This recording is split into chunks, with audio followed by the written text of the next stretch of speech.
the encoder. I'm going to try the MP4 encoder instead of what I'm using. So what happened last week? Danny D and Big O had excellent picks with wins. Me covering McDallas. Whoa, Big B failed. Oh, Big O. Oh, okay. Yeah. You and I had winning picks. Big Guru losing. Yes. Big O came through for the first time this season, I believe. That's the first time yet. Picked the prior week, so Dallas on a +2. Who the hell they beat? They were a 2-point underdog. Who Dallas beat last week? Oh, Cincinnati.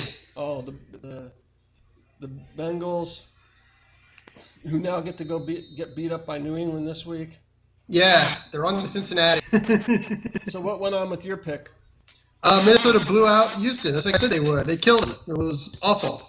They won by 2 touchdowns. True.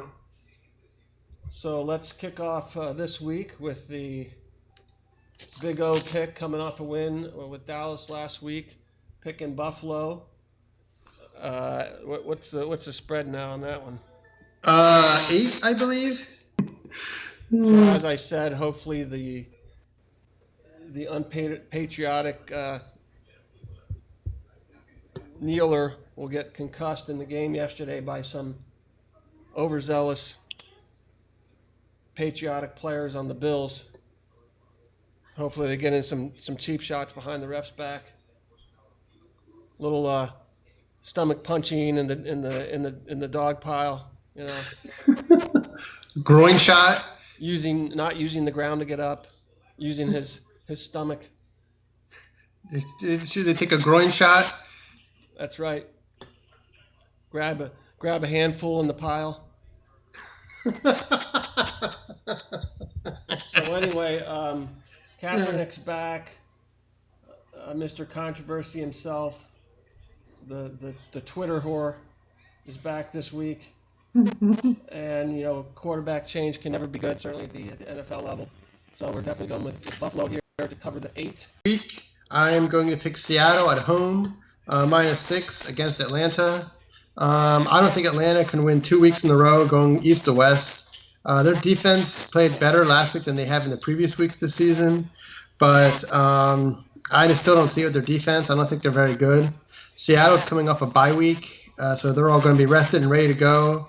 As you call him, Russell Williams should be all healed up from his ankle injuries. How's old Russ doing these days? And he's doing all right. I mean, they're 3-1. But he should be recovered from his ailments. And I expect better production from the Seattle offense because, the Atlanta defense isn't very good. And 2, there should be refresh from the bye. So I expect better stuff from them.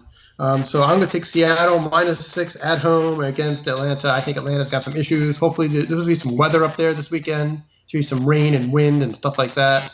So hopefully that affects a dome team. And Seattle's defense really gets it going. So I'm trying to keep the streak alive and picking Seattle -6.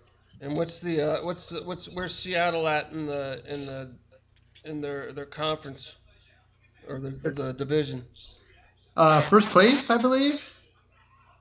Oh, they're in first? I think they're in first. They're tied with the Los Angeles Rams. All right, so do we have a Buru pick for this week? Yes, we do. He actually gave me some analysis to do on his picks, but I unfortunately forgot it at the office. I did not take it with me yesterday. It was a gut pick, I'm sure.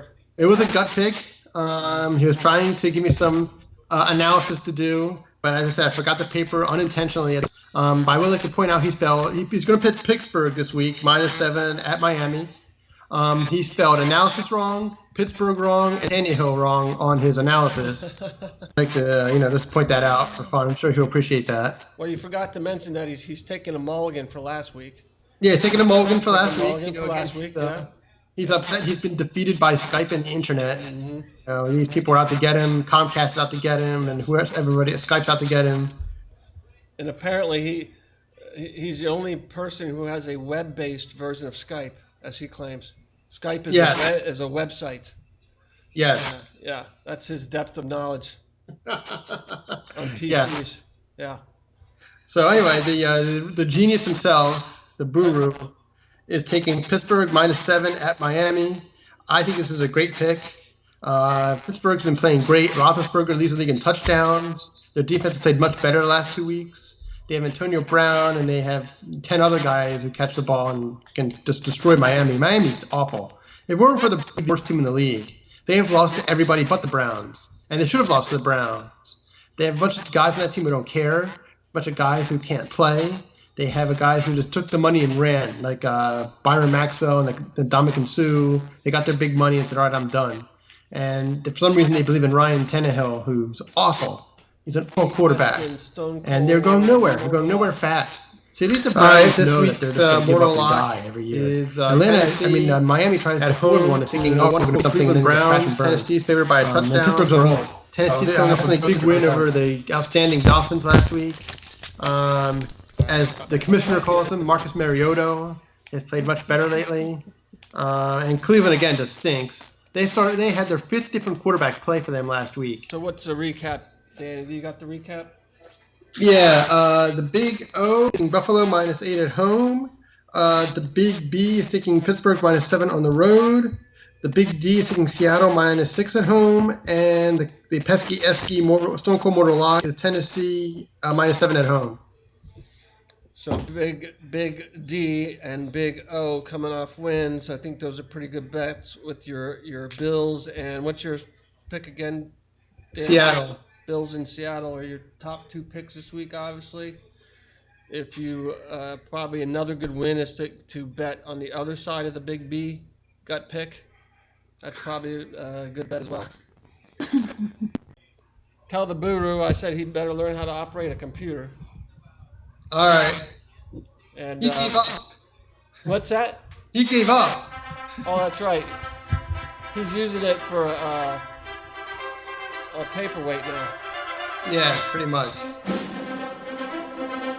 He's probably using it to block the morning sunlight coming in.